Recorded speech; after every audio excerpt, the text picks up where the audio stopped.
I think the government stinks. And I think the last government stank. And what's more, I think the government even before that stank. Whether I believe that or not is quite irrelevant. What is important is whether I can say it without being locked up by the King's men. It wasn't always so. The rights enjoyed in a free democracy started right here. It was here, near to the High Street, that blood was shed in the name of freedom. It was match of the day, the King versus the barons. King Henry III was roundly defeated at the Battle of Lewes, just on the edge of the town.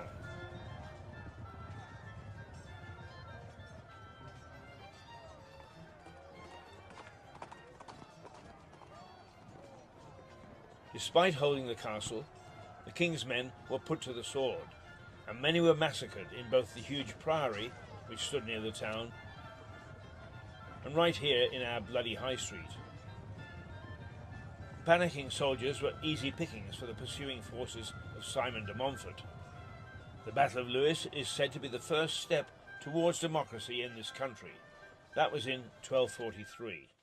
If you say the Battle of Lewes to most people around this country now, they glance at you with vacant eyes. They don't know what it's about. What was it about?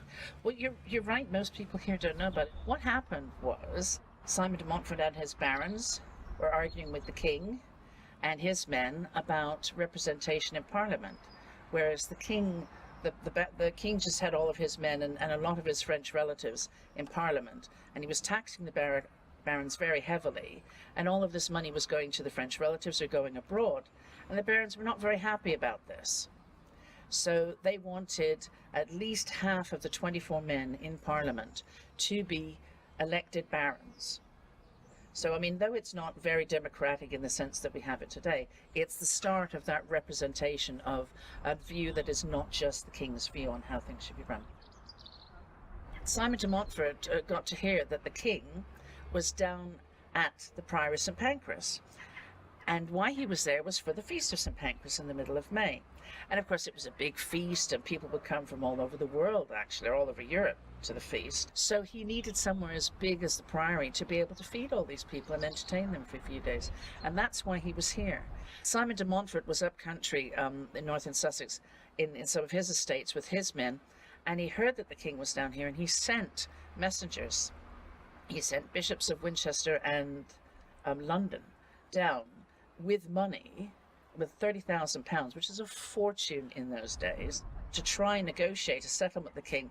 The king was a little bit reticent to go into war with Simon de Montfort, because yes, they were brother-in-laws, and he was an old man. They were in their late 50s at the time. Not that that's old now, but it was then. But the king's brother, Richard of Alamein, also called King of the Romans, etc., he wanted war. And of course, Prince Edward, hothead, he definitely wanted war. So they settled, you know, the ransom money was sent back, and the envoys, the bishops, were sent back, and so it was war the next day.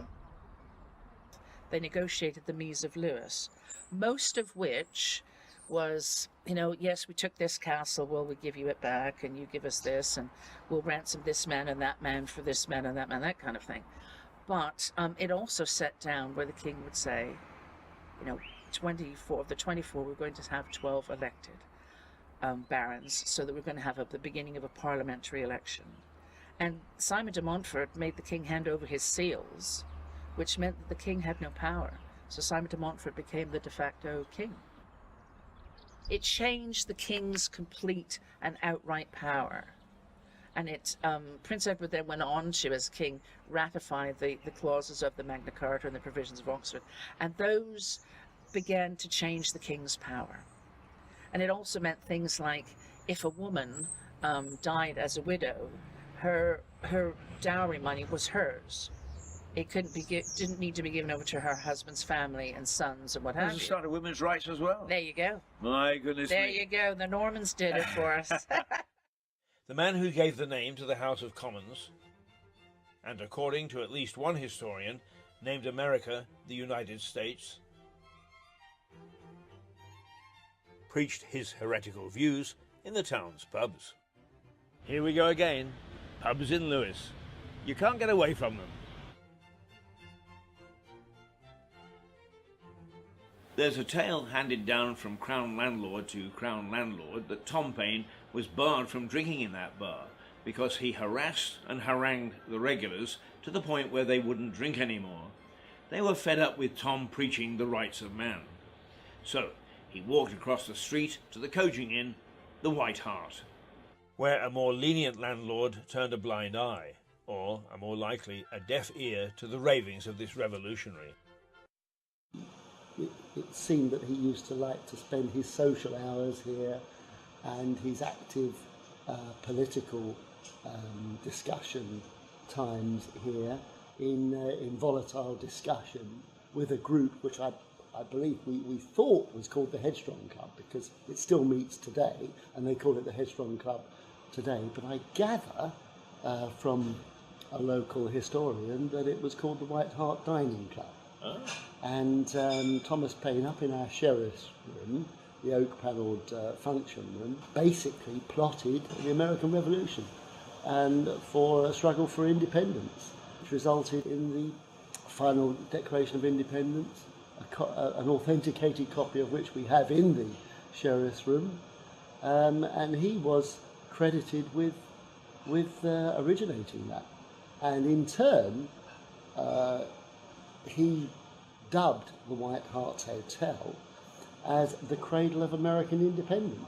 He had some remarkable phrases, didn't he? I mean, according to Bill Bryson, he coined the first time the phrase the House of Commons, and also Bryson says that he coined the phrase the United States. So now the White Hart goes down in history as the cradle of independence.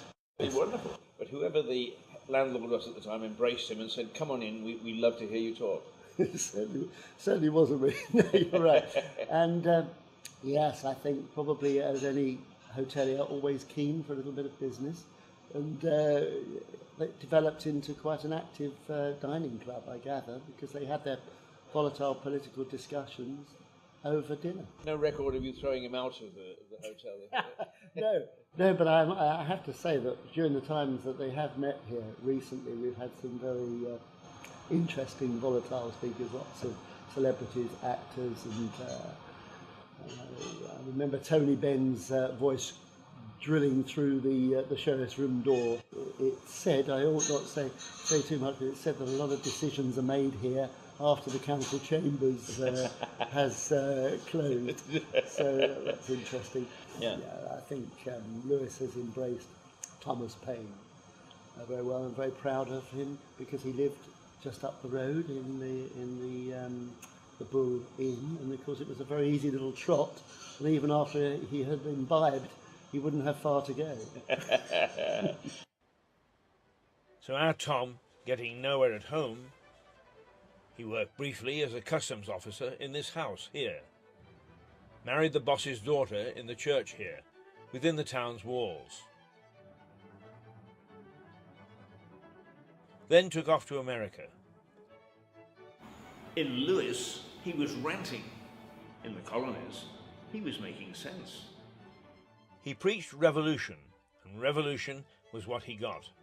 The American colonies broke away to form a new country, the United States. There are many more buildings that either face or back onto the high street. Lewis Prison is a few hundred yards up the road. It has held many famous people, including pop star Mick Jagger. Jagger famously talked his way to a prison phone, called the White Hart Hotel, and ordered a takeaway, which was duly delivered. Tucked away behind these buildings was a naval prison. 250 Russian prisoners captured in a naval battle in the Crimea War were incarcerated here in 1854. Life was harsh for the ratings, but the officers roamed the town at will, socializing with the locals and dining at the tables of the high and the mighty in Lewis. 17 of the ratings died while in prison, and a monument to them stands in the graveyard of a local church.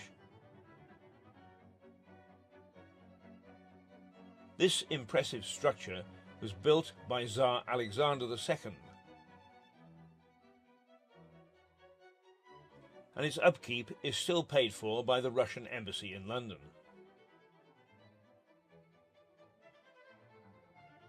There are many other events that make the High Street interesting. The days of great circuses parading their animals.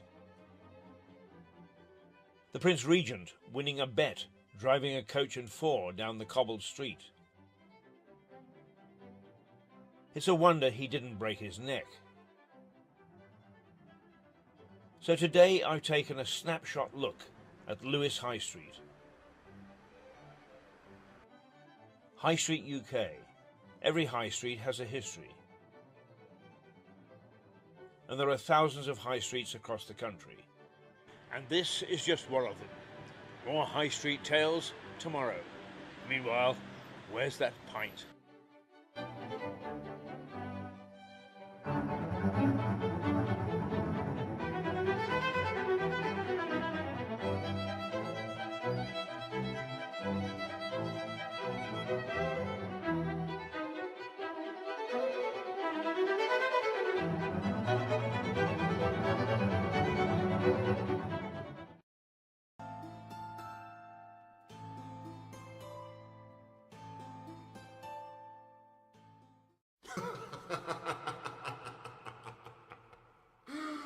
Ha ha ha ha!